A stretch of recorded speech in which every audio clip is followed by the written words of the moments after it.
Friend, मैं Rakesh Roshan learn tech to tech channel से। और आज जो मैं वीडियो लाया हूं उसमें मैं आपको बताने वाला हूं कि अगर आप 2021 में एमसीए एंट्रांस देने वाले हैं तो अपना प्रिपरेशन कैसे रखें, चाहे वो निमसेट का हो, चाहे जेएनयू का हो, चाहे बीएचयू का हो, चाहे यूपीसी का हो। अगर इस तरह का कोई भी एंट्रांस अगर आप 2021 में देने वाले हैं तो आपका प्रिपरेशन कैसे होना चाहिए। अगर आज से आप अगर प्रिपरेशन स्टार्ट करें तो आपका स्ट्रेटेजी क्या होना चाहिए, आपका प्लान क्या होना चाहिए, ये सारा चीज हम आज इस वीडियो में देखने वाले हैं। तो चलिए स्टार्ट करने से पहले जस्ट मैं आपसे रिक्वेस्ट करता हूं कि अगर अभी तक आपने मेरे चैनल को सब्सक्राइब नहीं कर रखा है तो सब्सक्राइब कर लिया और बगल में जो बेल उसे जरूर क्लिक करें, जिससे मेरे जितने भी नए वीडियोज हैं उनका नोटिफिकेशन आपको मिलता रहे। तो चलिए स्टार्ट करते हैं।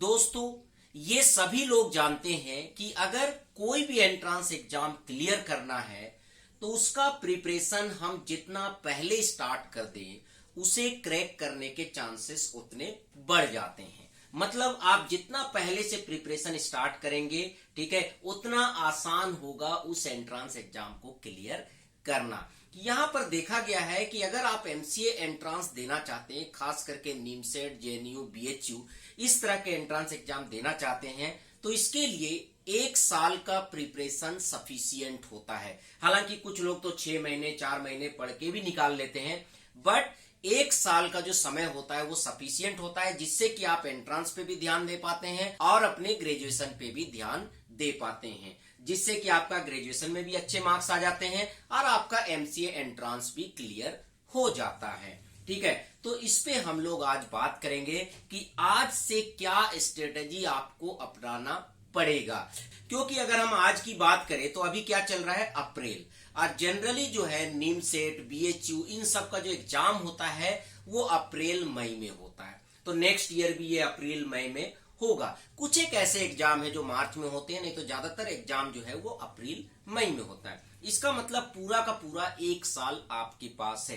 तो चलिए देखते हैं कि आपका स्ट्रेटेजी क्या होना चाहिए।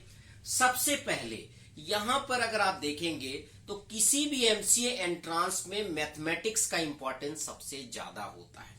और जनरली अगर आप देखें तो मैथमेटिक्स का जो स्टैंडर्ड होता है वो 11th और 12th वाला होता है मैक्सिमम एंट्रांस एग्जाम में। ठीक है, हालांकि कुछ ऐसे एंट्रांस एग्जाम है जैसे जेएनयू वगैरह है तो उसके कुछ ऐसे टॉपिक्स हैं जो ग्रेजुएशन लेवल के होते हैं, नहीं तो ज्यादातर जो एंट्रांस एग्जाम होता है उसमें जो मैथमेटिक्स होता है वो आपका 11th 12th लेवल का होता है। तो सबसे पहले आपको क्या करना है कि आज से आपको मैथ्स पढ़ना स्टार्ट कर देना है।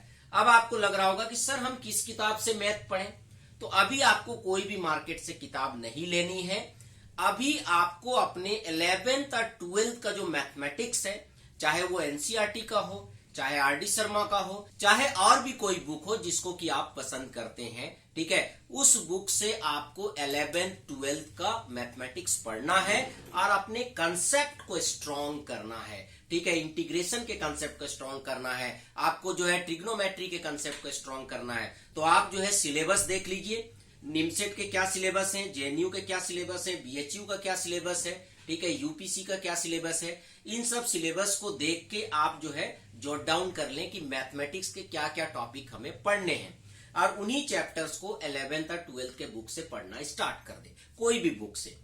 ये काम आपको 4 महीने तक करना है। कितने महीने करना है? 4 महीने तक। मतलब अगर आप मई से स्टार्ट करेंगे तो मई, अप्रैल, मई, जून, ठीक है, तो जून तक 4 महीने में आपको 11th 12th की बुक खत्म करनी है।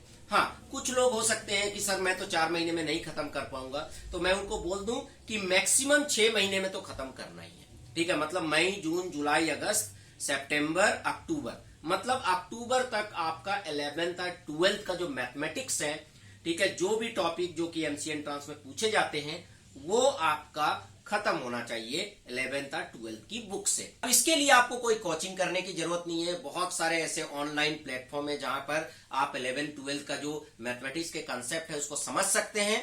मेरे भी चैनल में आपको 65-70 वीडियो मैथ्स के मिल जाएंगे और आगे मैं बनाता रहूंगा। ठीक है, पर मैथ्स के लिए आप केवल मेरे चैनल पे डिपेंड ना रहें। ठीक है, जो वीडियोस हैं उनको देखें, जरूर उसका कंसेप्ट आपका क्लियर हो जाएगा।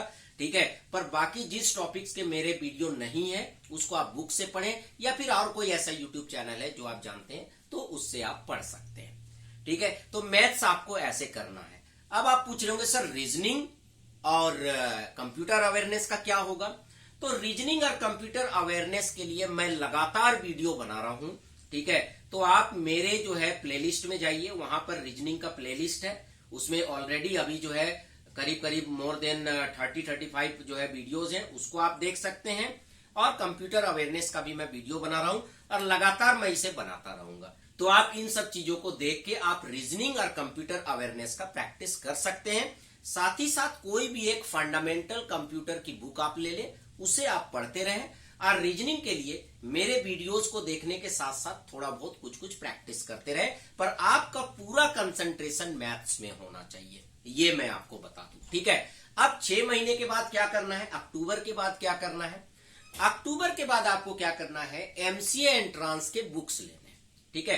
एमसीए एंट्रांस के बुक्स लेने हैं, या फिर ऐसा बुक लेना है जिसमें प्रीवियस ईयर के क्वेश्चन पेपर हैं, जिसमें निमसेट के हैं, जेएनयू के हैं, बीएचयू के हैं, ऐसे आपको बहुत सारे बुक्स मिल जाएंगे मार्केट में, वो आपको लेना है, ठीक है। और उसको लेने के बाद आपको उसमें से पढ़ने हैं, उसके क्वेश्चंस आपको सॉल्व करने हैं, ठीक है। उन क्वेश्चन को जब आप सॉल्व करेंगे तो आपको पता चलेगा कि एमसीए एंट्रांस में किस तरह के क्वेश्चन आते हैं। अब चूंकि आपका कंसेप्ट क्लियर हो चुका, अब आपको यह पता चल गया कि किस तरह के क्वेश्चन आते हैं, ठीक है। तो अब आप उस लेवल के क्वेश्चंस को सॉल्व करने लगेंगे। ये काम आपको अक्टूबर, नवंबर, दिसंबर, ये आपको जो है 3 महीना पूरा कंप्लीट प्रैक्टिस करना है। हो सके तो जनवरी तक भी आप कर सकते हैं। अगेन पर साथ साथ में रीजनिंग और आपको कंप्यूटर अवेयरनेस लेके चलना है। अब जनवरी आ गया, जनवरी तक आपने जो है 11-12 का मैथ्स पढ़ लिया, ठीक है। उसके बाद आपने क्या कर लिया, जो है कॉम्पिटिटिव एग्जाम के बुक्स को भी सॉल्व कर लिया। रीजनिंग आप लगातार कर ही रहे हैं, कंप्यूटर अवेयरनेस कर ही रहे हैं आप मेरे चैनल से, रीजनिंग भी आप कर रहे हैं। कुछ अलग से बुक लेके भी आप रीजनिंग कर सकते हैं। कंप्यूटर अवेयरनेस के फंडामेंटल का बुक लेके आप पढ़ सकते हैं। जो बीसीए वाले हैं उनके लिए कंप्यूटर अवेयरनेस थोड़ा सा आसान हो जाता है, ठीक है।